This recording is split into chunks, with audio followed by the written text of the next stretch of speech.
যেই গোয়ালঘর থেকে একসময় ঘুরে দাঁড়ানোর স্বপ্ন ছিল, সেই গোয়ালঘরই এখন হয়ে উঠেছে এক দুঃস্বপ্নের নাম। কোরবানি ঈদের বাকি আর মাত্র কয়েকদিন। প্রতি বছর এই সময়ে পশ্চিমবঙ্গের পশুর হাটগুলোতে থাকে উপচে পড়া ভিড়। কোটি কোটি টাকার ব্যবসা হয় এই সময়টায়। কিন্তু এবারের চিত্রটা সম্পূর্ণ ভিন্ন। কেন্দ্রীয় সরকারের গবাদি পশু সংক্রান্ত নতুন আইন এবং বয়সের বাধ্যবাধকতার জেরে এক নজিরবিহীন সংকটে পড়েছেন পশ্চিমবঙ্গের হিন্দু খামারিরা। লক্ষ লক্ষ টাকা ব্যাংক লোন নিয়ে গড়ে তোলা খামারগুলো এখন দেউলিয়া হওয়ার পথে। যে গোয়ালঘর থেকে একসময় ঘুরে দাঁড়ানোর স্বপ্ন দেখেছিলেন পশ্চিমবঙ্গের হাজারো হিন্দু খামারি, সেই গোয়ালঘরেই এখন তাদের জন্য হয়ে উঠেছে এক দুঃস্বপ্নের নাম। ভারতের কেন্দ্রীয় সরকারের নতুন আইন অনুযায়ী 14 বছরের কম বয়সী গরু জবাইয়ের ওপর কঠোর নিষেধাজ্ঞা জারি করা হয়েছে।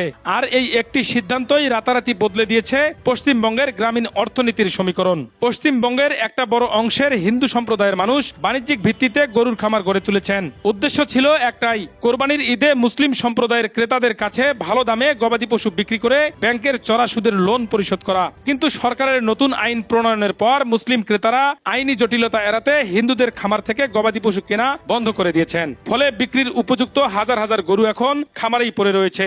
এক না তো গলায় দড়ি দিতে বলো, আর না হলে বিষ আনতে বলো। বিষ তো ফ্রি পয়সায় পাওয়া যাচ্ছে। রেখা তো ও গরু লাগাচ্ছে, কোন আক্কেলে ও খাওয়া দিতে পারবে? এককাল গোবর ফেলতে পারবে?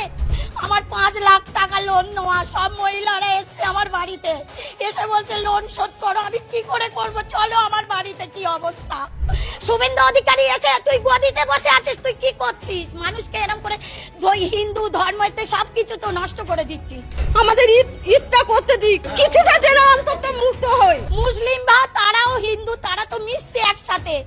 আমরা তো একসাথে আছি। তারা কোনোদিন দেননারি করেনি কি কারু আমাদের গলা ধাক্কান দিইনি।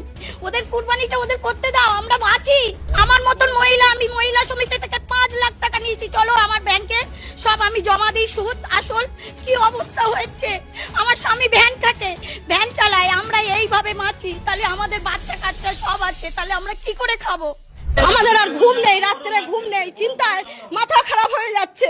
আমরা কি করব? কিছুই করার উপায় নেই, কিছুই খুঁজে পাচ্ছি না। খামারিদের কপালে এখন চিন্তার ভাঁজ। একদিকে ক্রেতার অভাব, অন্যদিকে প্রতিদিন গরুর পেছনে হাজার হাজার টাকার খাবার খরচ।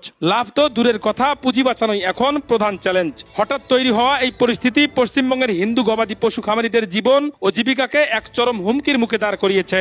ঋণের দায়ে জর্জরিত এই খামারিদের সহায়তায় সরকার কোনো বিকল্প ব্যবস্থা নেবে কিনা এখন সেটি দেখার বিষয়। ধর্মীয় রীতিনীতি আর আইনি বেড়াজালের মাঝে পড়ে এভাবে নিমিষেই পঙ্গু হয়ে যাচ্ছে পশ্চিমবঙ্গের গ্রামীণ অর্থনীতি। এই সংকটের দ্রুত সমাধান না হলে পশ্চিমবঙ্গের ডেইরি এবং পশুপালন শিল্পে এক বড় বিপর্যয় নেমে আসতে পারে বলে আশঙ্কা করছেন বিশ্লেষকরা।